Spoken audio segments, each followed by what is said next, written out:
There's this piece of wisdom from Nahj al-Balagha that really sticks with me. It says, if you don't achieve what you're striving for, don't undermine what you already have.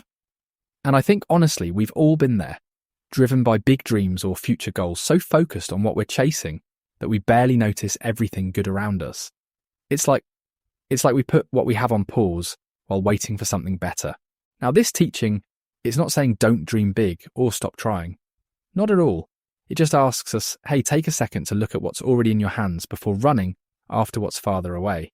Because, and I mean, I realise this firsthand, chasing something too hard can make you lose sight of the ground you're already standing on. And sometimes, that ground is way sturdier than you think. There was this time early in my career when I was working at a smaller media company. I remember feeling stuck. Every day I'd catch myself thinking, well, what's next? What's bigger, flashier? I was so focused on trying to get out that I started overlooking everything I was learning right there. Skills, connections, even the chance to lead projects that, let's be real, I wouldn't have gotten anywhere else as someone just starting out. And then one day, one of my mentors pulled me aside. She said, Eric, you're looking so far that you're not even seeing what's in front of you. Now, at first, I brushed it off. I mean, come on, right? But the more I wrestled with it, the more I could see how each of those small opportunities was building the foundation for something. They were like stepping stones that I wasn't noticing because I was too busy staring out at the horizon. When I finally slowed down and started appreciating the moment, things shifted. Not overnight or anything. But over time, being present in that role led to some surprising, actually incredible growth.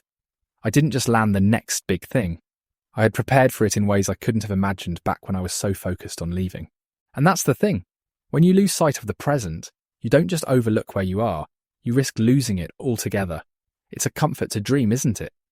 But if the beauty of what's in your hand fades because you are only focused on far-off goals, you're losing more than you're gaining. So let's talk about ambition for a second. It's such a double-edged sword, right? On one hand, ambition drives us. It pushes us forward, gives us goals, and kind of keeps us alive in a sense. But, unchecked, it can, well, let's just say it can have us running too hard toward a finish line that might not even be there. Now, don't get me wrong, I completely believe in dreaming big. But I think wisdom, and this teaching from Nahj al-Balagha, reminds us of the importance of balance. Like, take a step back and ask, hey, am I so focused on what's ahead that I'm ignoring everything I've got here now? Honestly, I think we've all been guilty of that at some point. Here's an example. From my own podcasting journey, actually. Early on at JellyPod, our team had this huge idea for a new series. The scope was massive. Multi-angle interviews, high production value, multiple locations. Basically, a dream podcast. And the ambition was needed. The vision was inspiring. But here's the catch. Our timeline and budget? Yeah, reality kind of didn't care about the dream.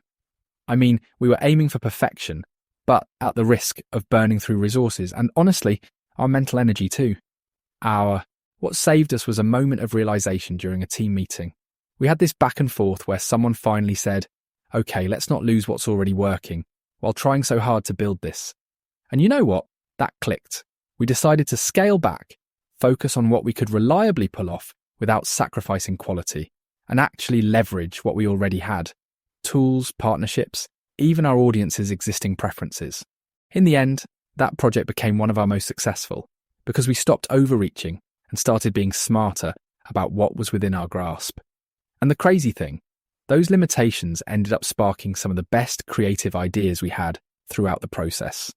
Like, limitations didn't stifle us, they gave us direction, which just goes to show ambition's not the enemy. It's how we manage it. Without a little restraint, ambition can lead us to overlook or even undermine the resources and advantages we already have. And maybe, just maybe, the goals we're chasing so hard, they're not always as far away as they feel, if we just take a moment to pause and recalibrate. So let's bring this idea home. How do we apply this balance between ambition and gratitude in our everyday lives? Because let's face it, it's not always easy to notice what you've got when your goals feel so, urgent. But that's where this wisdom comes alive. It's not just philosophy for reflection, it's a practice we can carry with us. I actually read this story from a listener. Let me share it with you. She wrote about a time when she was juggling 2 jobs, trying to support her family while also pursuing a degree. She said there were nights she felt completely overwhelmed, like her dreams of graduating and finding a better career were just too far out of reach. What kept her grounded, she said, was a small daily ritual, a moment every evening when she'd sit down and reflect on one thing she was grateful for that day. And those moments, they weren't about huge milestones or anything flashy. She'd talk about a good conversation with her kids, or just hearing their laughter after a tough day, or even something as simple as making it home safely during bad weather.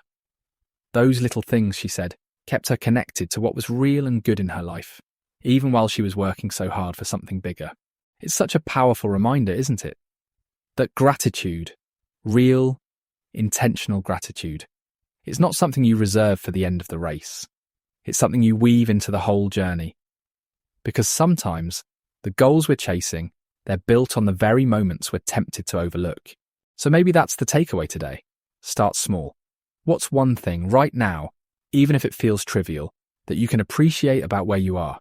And if you can find that one thing, then maybe tomorrow you'll find another. Bit by bit, that perspective shift can change how you approach even your biggest dreams. And on that note, that's all for today. Thanks for being here, for listening, and for reflecting along with me. It's always a privilege to share these insights and, hopefully, spark a little inspiration. Until next time, take care and, well, don't forget to notice the beauty right in front of you. See you soon.